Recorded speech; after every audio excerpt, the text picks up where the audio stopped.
Rostete pro kriminál. Kriminál. Kriminál. Kriminál. Kriminál. Kriminál. Kriminál. Kriminál. Kriminál. Tak co do píči? Co je? Jděte do prdele, poseru vám hlavy. Šukáte se. Neumíš rapovat. Držte piču, ovládám gramofony.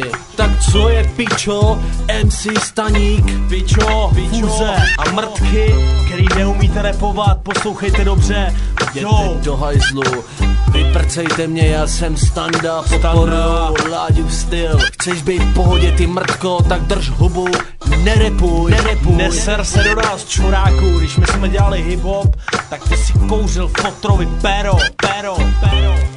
Největší rampeři. Jo, pičo, Staník. Staník.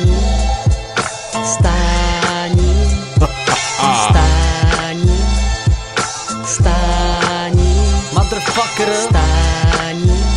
Cracker. Staník. Fucker.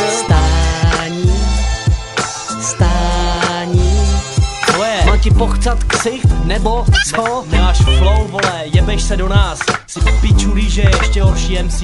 Fuj, smrdí ti ty, smrdí ti pod koulí.